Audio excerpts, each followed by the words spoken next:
ஒரு மகிழ்ச்சியான செய்தி. இதயம் நலனையின் விலை லிட்டருக்கு ரூபாய் 105 குறைஞ்சிருக்கு. செப்டம்பர் 2023ல 1 லிட்டர் இதயம் நலனையின் அதிகபட்ச விலை ரூபாய் 503. ஆனா இப்ப 1 லிட்டர் இதயம் நலனையின் விலை ரூபாய் 398 மட்டும்தான் தமிழ்நாட்டுல. அப்ப இனிமே எல்லாரும் இதயம் நலனை வாங்கலாம் இல்ல? பிரம்மபுத்திரா ஆற்றின் குறுக்கே அமைக்கப்பட உள்ள உலகின் மிகப்பெரிய அணையால் இந்தியா மற்றும் வங்கதேசத்திற்கு பாதிப்பு இருக்காது என்று சீனா தெரிவித்துள்ளது. இது தொடர்பாக செய்தியாளர்களிடம் பேசிய சீன வெளியுறவு அமைச்சக புதிய செய்தி தொடர்பாளர் குவா ஜியாகுன், யார்லுங் சாங்போ ஆற்றின் கீழ்ப்பகுதியில் நீர்மின் திட்ட விவகாரத்தில் சீனா தனது நிலைப்பாட்டை தெளிவுபடுத்தியுள்ளது.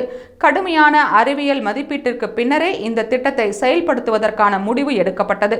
சுற்றுச்சூழல், புவியியல் நிலைமைகள் மற்றும் கீழ்நிலை நாடுகளின் நீர் வளங்கள் தொடர்பான உரிமைகள் மற்றும் நலன்களில் இந்த திட்டம் எதிர்மறையான தாக்கத்தை ஏற்படுத்தாது. மாறாக இது ஓரளவுக்கு இரு நாடுகளின் பேரிடர் தடுப்பு மற்றும் குறைப்பு, காலநிலை எதிர்வினை ஆகியவற்றிற்கும் உதவும் என்று தெரிவித்தார். இந்திய எல்லைக்கு அருகில் திபெத்தில் உள்ள யார்லுங் சாங்போ ஆற்றின் மீது அணை கட்ட சீன அரசு கடந்த மாதம் ஒப்புதல் அளித்தது. இந்த அணை அருணாச்சல பிரதேசம் மற்றும் வங்கதேசம் அருகில் இமயமலை பகுதியில் உள்ள ஒரு பெரிய பள்ளத்தாக்கில் கட்டப்பட உள்ளது. ஜனவரி 3 அன்று முன்மொழியப்பட்ட இந்த திட்டம் குறித்து எதிர்வினையாற்றிய இந்திய அரசு, இந்த திட்டத்தால் பிரம்மபுத்திராவின் கீழ்நிலை பகுதியில் உள்ள நாடுகளின் நலன்கள் பாதிக்கப்படாமல் இருப்பதை உறுதி செய்யுமாறு சீனாவை வலியுறுத்தியது.